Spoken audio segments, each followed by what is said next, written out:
Yeah. So today what I have today I have some important MCQ on William Shakespeare, जिसमें एक question है कि which of the following Shakespearean plays are in the correct chronological sequence. जो Shakespeare के plays है इनमें से कौन सा करेक्ट क्रोनोलॉजिकल सीक्वेंस में है? Answer D is the right answer. पहले रोमियो और जूलियट आया, दोबारा उसके बाद रिचर्ड सेकंड है, फिर हेनरी फोर्थ पार्ट फर्स्ट है, और हेनरी फोर्थ पार्ट फर्स्ट में फाल्स्टैफ का कैरेक्टर बहुत इंपॉर्टेंट है। Then you find the merchant of Venice. I even in my previous class I said you कि आपको एक बहुत इंपॉर्टेंट चीज कवर करनी है। वो कौन सी चीज कवर करनी है? शेक्सपियर के प्लेस, उनका डेट, उनका क्रोनोलॉजिकल आर्डर। तो उस क्रोनोलॉजिकल आर्डर में इफ यू गेट की Romeo and Juliet, Richard second, Henry fourth part first, the merchant of Venice आया। नेक्स्ट है कि the title of William Faulkner the sound and the fury is derive from the play. ये question बहुत important कई बार पूछा जा चुका है कि विलियम फाकनर जो अमेरिकन नॉवलिस्ट है, उनका एक नावल है द साउंड एंड फ्यूरी। ये जो है टाइटल उन्होंने शेक्सपियर के किस प्ले से लिया हुआ है? शेक्सपियर के जिस प्ले से लिया है वो तो आपका मैकबेथ रहा, लेकिन ये शेक्सपियर के कहाँ से है? शेक्सपियर के प्ले से उन्होंने लिया हुआ, और उस प्ले का क्या नाम है? उस प्ले का नाम है मैकबेथ से। ये क्वेश्चन कई बार पूछा जा चुका है। नेक्स्ट क्वेश्चन है कि the line I am no prince Hamlet nor was meant to be appears in. ये जो लाइन है कि मैं कोई प्रिंस हैमलेट नहीं हूँ और न ही मेरा ऐसा होने का अर्थ है, ये टी एस एलियट के किस पोयम से लिया गया? टी एस एलियट के जो है love song of J Alfred Prufrock से लिया गया है। उसमें ये बात, ये लाइन आती है। बाकी ये सब टी एस एलियट का पोयम है। जीरांशन टी एस एलियट का पोयम है। Four Quartets T S Eliot का पोयम है। The waste line T S Eliot का पोयम है। तो you will come to know कि ये लाइन कहाँ से लिया गया? जीरांशन से लिया गया, और sorry the love song of J Alfred Prufrock से लिया गया। I am not the prince Hamlet. Next question है when my love swears that she is made of truth I do believe her though I know she lies, the author of this line. इसके भी lines के author कौन है? William Shakespeare है। कह रहे कि व्हेन माय लव स्वेयर्स, जब मेरा लव जो है कस्में खाता है, या मेरा लवर कस्में खाता है कि that she is made of truth, वह जो है सत्य है। आई डू बिलीव हर, मैं भी ऐसा ही विश्वास करती हूँ। दो आई नो शी लाइज, यद्यपि मुझे पता है वह झूठ बोल रहा है। ये लाइन जो है कहाँ से? ये लाइन शेक्सपियर के सोनेट से है। मुझे लगता है उनकी सोनेट से, और ऐसी ही कुछ लाइन जो है आपको मिलेगा ओथेलो में भी मिलेगा, कुछ इस तरह का चीजें। लेकिन यहाँ पे जो क्वेश्चन है कि ये स्टेटमेंट किसने कहा? When my love swears that she is made of truth, I do believe her, though I know she lies। ये कहाँ से? ये विलियम शेक्सपियर से। नेक्स्ट है his life was gentle and the elements so mixed in him that nature might stand up and say to all the world this was a man। कह रहे हैं कि हिज लाइफ वॉज जेंटिल, जो उसका life था ये बहुत ही gentle था। एंड द एलिमेंट्स तो मिक्स्ड इन हिम, और बहुत सारे ऐसे तत्व उनमें मौजूद थे that nature might stand up, और ऐसा लगता है प्रकृति खुद उनके साथ खड़ा था। एंड से टू ऑल द वर्ल्ड, और वो पूरी दुनिया से कहना चाहता था दिस वाज अ मैन, यही वह आदमी था। Who is the speaker and about whom in this spoken. इसका स्पीकर कौन है और वह किसके बारे में बात करता है? इसका स्पीकर मार्क एंटनी है, और किसके बारे में बात करता है? सीजर के बारे में बात करता है। Answer D is the right answer. क्या है? हिज लाइफ वाज जेंटिल, उसका लाइफ जैसा जेंटिल था। And the elements so mixed in him, और इस तरह के एलिमेंट्स उसमें मौजूद थे that nature might stand up, और ऐसा लगता है नेचर खुद खड़े होकर के कहा। किससे कहा? ऑल द वर्ल्ड, पूरी दुनिया से कहा दिस वाज अ मैन, यही वह आदमी था। तो अगर आप देखेंगे कि जो उसका इसमें क्वेश्चन है कि उसका स्पीकर कौन है, उसका स्पीकर मार्क एंटनी है। और ये बात मार्क एंटनी किसके बारे में कहते हैं? सीजर के बारे में कहते हैं। So the speaker was Mark Antony and he said this things about Caesar. Arrange the following chronological order, ये जो चीजें हैं इसको क्रोनोलॉजिकल आर्डर में अरेंज करना है। और when you go with this की इसको अरेंज करना है, तो इसका मतलब ये है कि कौन सा वर्क पहले आया। अब इसमें सीधे सीधे बात करते हैं आंसर के। Answer A is the right answer. A, इसका मतलब कि ए में देखेंगे सबसे पहले चौथा पॉइंट आया, the Norman conquest of England. ये सबसे पहले घटना हुई थी, the Norman conquest of England. Norman conquest of England कब हुआ था? नॉर्मन कॉन्क्वेस्ट ऑफ इंग्लैंड जो है 1066 ईस्वी में हुआ था, Norman conquest of England. Caxton and printing press, Caxton और प्रिंटिंग प्रेस का ये जो चीजें हैं ये कब हुआ? ये उसके बाद, ये करीब 1400 समथिंग में कैक्सटन और प्रिंटिंग प्रेस का। असेसन ऑफ जेम्स फर्स्ट, ये घटना कब की है? 1603 की। 1603 में जेम्स फर्स्ट गद्दी पर बैठे थे। द डेथ ऑफ शेक्सपियर 1616 में हुआ था। तो अगर आप क्रोनोलॉजिकल ऑर्डर में चलेंगे तो सबसे पहली घटना कौन सी हुई है? नॉर्मन कॉन्क्वेस्ट ऑफ इंग्लैंड हुआ है। नॉर्मन जो कॉन्क्वेस्ट हुआ था, जो नॉर्मन वार हुआ था, वो 1066 की घटना रही है। कैक्सटन का जो प्रिंटिंग प्रेस है वो 1485 के आसपास या ऐसे ही करके, या 1400 समथिंग 73 या 85 में, एग्जैक्टली डेट उसका नहीं याद आ रहा है, लेकिन वो समथिंग 1470 के बाद उसकी बात है कि वो आता है। जेम्स फर्स्ट गद्दी पर 1603 में बैठते हैं। विलियम शेक्सपियर की डेथ 1616 में होती है। इस तरह से अगर आप मिलाएंगे तो कौन सा आएगा क्रोनोलॉजिकल ऑर्डर में? ये चीजें, चौथा, तीसरा, दूसरा, एक। ये अभी क्वेश्चन रिपीट हुआ, rightness is all in a line, ये चीज आ चुका है, मैंने इसको बताया था। Rightness is all in a line from, ये लाइन कहाँ से लिया गया? किंग लियर से लिया गया। Rightness is all is the line from? It has been taken from King Lear. Next question है, sexual jealousy is the theme in Shakespeare. एक बहुत कॉमन सा वो है, सेक्सुअल जेलसी जो थीम है किसका है? ये आपके ओथेलो का। सेक्सुअल जेलसी जो थीम है ओथेलो का है। Othello, Desdemona and you come to know about Iago, उसमें किस तरह की ये सारी चीजें चलती है। नेक्स्ट है, to the memory of my beloved the author mister William Shakespeare and what he has left us is an ode. कह रहे कि एक ओड है जिसका नाम है to the memory of mister my beloved, to the memory of my beloved the author mister William Shakespeare and what he has left us is an ode. ये एक ओड है जिसको किसने कंपोज किया था? जिसे बेन जॉनसन ने compose किया था।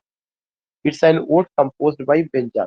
So you come to know about what? You come to know to the memory of my beloved the author Mr. William Shakespeare and what he has left us is an ode। ये एक ode है जिसको compose किया किसने? Ben Jonson ने compose किया था।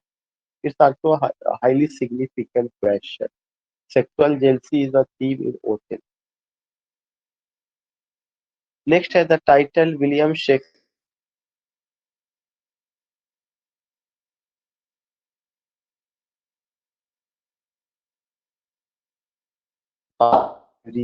इस टाइटल किसके प्ले?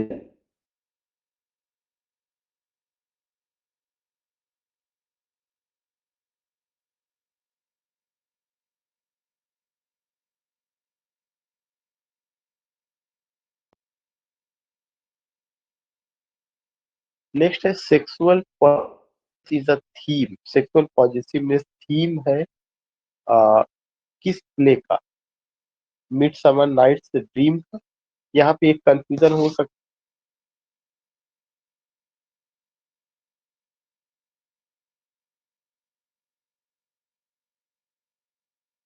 Midsummer Night's dream.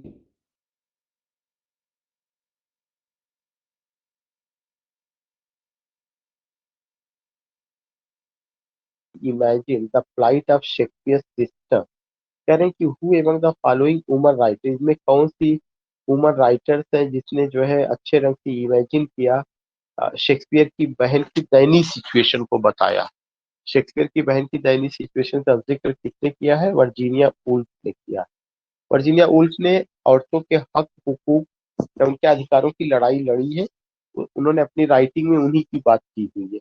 तो एक उसमें कहा गया कि काल्पनिक रूप से किसने शेक्सपियर की सिस्टर की दयनीय स्थिति का जिक्र किया, रियल घटना नहीं है, उन्होंने सोचा है कि ऐसा हुआ होगा उनकी सिस्टर के साथ। तो ये कौन सा राइटर है? Who among the following woman writers famously imagine the flight of Shakespeare sister?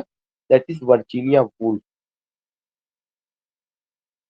Next है, read the following statement and the reason given for it, choose the right response. Othello Me, killed sir. डेस्टिया। Sir, seat is not visible, sir. Sir clear sir, आ गई sir, ठीक। और इसके पहले का visible नहीं था। हाँ सर, अब क्लियर हो गई sir. Okay, so there is a statement, उसके पीछे एक रीजन दिया जा रहा है कि ओथेलो किल्ड डेस्टिमोना, ओथेलो ने डेस्टिमोना की हत्या की बिकॉज डेस्टिमोना कमिटेड इनफिडिलिटी, चूंकि डेस्टिमोना में इनफिडिलिटी का मतलब कैरेक्टर से कमजोर थी, उसका कैरेक्टर बहुत स्ट्रांग नहीं था जो है। तो इनफिडिलिटी उसने किया। Both A and R true, पहली बात तो ओथेलो ने तो इसीलिए उसको मारा था, लेकिन डेस्टिमोना ने ऐसा किया नहीं था। तो इसमें एक ये तो सही है, लेकिन बी को हम सही नहीं मान सकते हैं। तो सीधे सीधे किस पर हम बात करते हैं, answer, answer is the right. A is true but R is false. ये वाला स्टेटमेंट तो सही है कि ओथेलो ने डेस्टिमोना अपनी पत्नी की हत्या कर दी, लेकिन ये बात बिल्कुल गलत है कि जो डेस्टिमोना थी वो चरित्रहीन औरत थी। डेस्टिमोना चरित्रहीन औरत नहीं थी, उसके कैरेक्टर पर लांछन लगाया गया था इयागो के द्वारा, और जोश में आकर के, या आप कह सकते हैं कि उसमें उन्होंने उसकी हत्या कर दी। नेक्स्ट क्वेश्चन है, keep up your bright swords for the dew will rust them good signior, you shall more command with year than with your weapon. The above lines are address by Othello, ये लाइनें Othello ने address की है। किसको address की है? जिसमें है रॉड्रिगो एंड ऑफिसर्स को, ब्राबेंसियो, रॉड्रिगो एंड ऑफिसर्स, तीनों को। ये तीनों उसके उसके क्लोज थे। ब्राबेंसियो भी क्लोज थे, रॉड्रिगो भी क्लोज था, और ऑफिसर्स। और क्या कहते हैं वो ते लोग, keep up your bright sword, अपनी चमकदार तलवार अपने पास रखो। For the dew will rust them, नहीं तो उसमें जंग लग जाएगी। Good signior, you shall more command with years, कह रहे हैं कि तुम्हें, यू शैल मोर कमांड, तुम्हें आदेश दिया जाएगा वक्त के साथ। देन विद योर वीपन, ना कि तुम्हारे औजारों के साथ। The above lines are address by Othello, ये लाइनें ओथेलो ने कही है। किसके बारे में कही है, किससे कहा है? ब्राबेंसियो से कहा, रॉड्रिगो से कहा, and officers. Answer B is the right answer. Next है, arrange the following stages in sequence in which all Shakespearean tragedies are structured. Use the code given below. कह रहे हैं कि इसमें जो ये स्टेजेस दिया गया है, ये कोई भी जो ट्रेजिडीज होता है उसमें ये सारे जो है स्टेजेस होते हैं। तो उसमें उन्होंने कहा कि आप इन स्टेजेस को क्लियर करिए और ये बताइए कि ये कैसे कैसे आते हैं। देखिए, सबसे पहले किसी भी ट्रेजिडी में एक्सपोजिशन होता है। एक्सपोजिशन मतलब होता है खुलासा करना। उस ट्रेजिडी में क्या बताया जा रहा है, जैसे अगर मैकबेथ आप पढ़ेंगे तो मैकबेथ में हॉरर है, फियर है, डिस्पेंग सिचुएशन है। इसका एक एक्सपोजिशन कैसे किया गया, with the entry of the three witches से किया गया है। तो एक्सपोजिशन जो होता है, या क्या होता है, पहला उसका स्टेज होता है। दूसरा स्टेज क्या होता है, कॉन्फ्लिक्ट होता है। तीसरा स्टेज आपका क्या होता है, क्लाइमैक्स होता है। लास्ट में डिनाउमेंट होता है। ये चीजें होनी चाहिए। तो इसके अकॉर्डिंग आपका कौन सा आ रहा है, दैट इज द, इन्होंने ए को दिया हुआ, ए में थर्ड है, थर्ड के बाद सेकंड है, सेकंड के बाद फोर्थ, और ये, तो ये चीजें किसी भी ट्रेजिडी में ये चार चीजें होती है।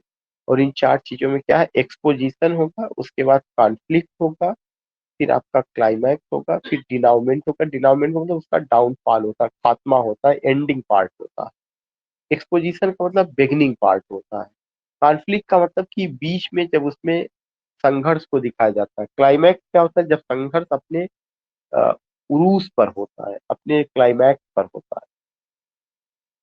नेक्स्ट है, हैमलेट लाइंग वुंडेड, हैमलेट जो है घायल पड़ा है, सेज टू हिज फ्रेंड, अपने दोस्त होरेसियो से कहता, होरेसियो आई एम डेड, होरेसियो मैं मर गया हूँ। ये किस चीज का जो है एग्जाम्पल है? या अभी वो मरा नहीं है, लेकिन वो घायल अवस्था में है और कहता है मैं मर चुका हूँ। ये किस चीज का एग्जाम्पल है? This is an example of prolepsis का example. It's a figure of speech. Prolepsis का, PROLEPSIS, ये वर्ड देख करके आप और क्लियर करिएगा व्हाट इज प्रोलेप्सिस। तो हैमलेट क्या है, लाइंग वुंडेड, घायल पड़ा है, सेज टू हिज फ्रेंड, अपने दोस्त से कहता है कौन है उसका दोस्त? होरेसियो। होरेसियो कहता है आई एम डेड, मैं मर चुका हूँ। This is an example of, ये किसका एग्जाम्पल है? प्रोलेप्सिस का एग्जाम्पल है। नेक्स्ट है which Shakespearean play contains the line, Shakespeare का वो कौन सा प्ले है जिसमें ये लाइन है, there is a special providence in the fall of a sparrow, there is a special providence in the fall of a sparrow. ये line कहाँ से? किंग लियर से ली गई है, हैमलेट से ली गई है, कोरियोलेनस से ली गई है, माइकबेथ से। हैमलेट से लिया गया है। और क्या कहा गया कि एक स्पेशल क्षेत्र होता है इन the fall of a sparrow, किसी भी स्पैरो के फॉल में, उसके पतन में कोई ना कोई एक प्रोविडेंस होता है, एक स्पेशल कारण होता है। ये बात जो है कहाँ से लिया गया? हैमलेट से लिया गया। There is a special providence in the fall of a sparrow. Shakespeare के जो सॉनेट्स है उसको लेकर के क्या कहा गया? Do not carry a dedication, Shakespeare के सॉनेट्स जो है डेडिकेट नहीं है, are dedicated to James First of England, वो जेम्स फर्स्ट ऑफ इंग्लैंड को डेडिकेटेड है। Are dedicated to Mary Arden, Mary Arden को। मेरी आर्डन कौन थी? शेक्सपियर की माँ का, मेरी आर्डन शेक्सपियर, उनका माँ का नाम था, और wife Anne Hathaway. Are dedicated to an unknown Mr W H. Yes, बहुत सिंपल सा क्वेश्चन, हम लोग इसे कई बार पढ़ चुके हैं। शेक्सपियर के जो सॉनेट्स हैं वो किसको डेडिकेट है? मिस्टर डब्ल्यू एच को डेडिकेट है। और का तो कुछ लोग ये कहते हैं कि विलियम हेनरी करके, तो इस तरह से करके ना, लेकिन it's dedicated to whom? It's dedicated lady को डेडिकेट किया जाए, ज्यादातर तो मिस्टर डब्ल्यू एच। और जेम्स फर्स्ट क्या थे? इंग्लैंड के राजा थे जो क्वीन एलिजाबेथ पर बैठते हैं। नेक्स्ट है the words if it were done when it's done it were done quickly, की जो लाइन है या वर्ड्स है, इफ इट वर डन, यदि इसे होना था चाहिए था, देन इट वर वेल, अच्छे ढंग से हो जाना चाहिए था, इट वर डन जी के साथ ये हो गया। एक ये किसने कहा? ने, ओथेलो ने, मैकबेथ ने। ये लाइन मैक लास्ट स्पीच ये बोलता है, if it were done when it's done then it were well, it were, it's a statement of Macbeth.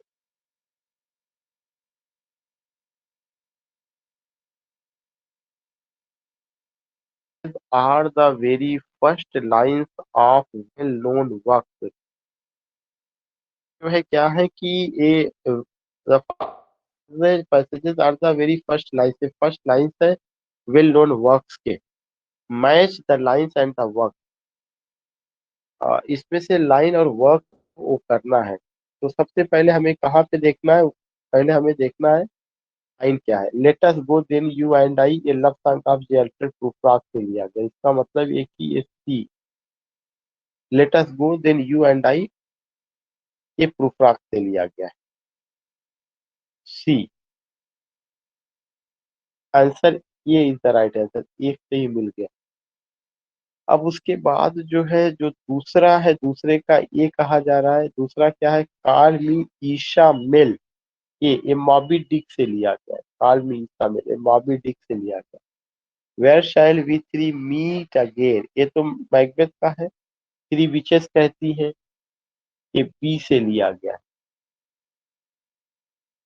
He disappeared in the dead of winter, he disappeared in the dead of winter, ये जो है in memory of W Yeats, yes, in memory of W Yeats, ये पढ़ा गया, E से लिया गया। I wish either begot me, I wish either begot me. Fifth जो है आपका बी का हिस्सा है, ट्रिस्टम शैंडी का। तो फिर से एक बार ये है कि इसमें पैसेज दिए गए हैं और इस फॉलोइंग पैसेज में कुछ लाइंस है, ये पता करना ये लाइन किस किताब का है। तो अगर सबसे पहला देखा जाए कि let us go then you and I, ये तो प्रूफ्राक की लाइन है, love song of the Alfred Prufrock में, जब वो कहता है let us go then you and I when the evening is spread out against the sky, इस तरह की लाइनें बोलता है। दूसरा है call me Ishmael, second का ये मॉबी डिक का है। When shall we three meet again, three witches का स्टेटमेंट है मैकबेथ से। ही disappeared in the dead of winter, in memory of W B Yeats, और in memory of W B Yeats modern elegy का example है कि W H Auden की poem. I wish either bigot me, I wish either bigot me, ये पांचवा है। ये D का एग्जांपल है ट्रिस्ट्रम शैंडी की लाइन। नेक्स्ट है stealing herself to the murder, Lady Macbeth calls on to unsex me here. ये मैकबेथ से लिया गया। Choose the right option to fill in the blank. God को संबोधित करती हुई ये बात कहती है, द स्पिरिट्स ऑफ हेल को, the agents in the angels in heaven को, no one in particular. Answer B, the spirits of hell. Stealing herself to the murder, Lady Macbeth calls on to unsex me here, ये वो spirits of the hell को संबोधित करते हुए कहते हैं। तो today I have taken these 15 और 16 क्वेश्चंस, जो भी रहा होगा। We will meet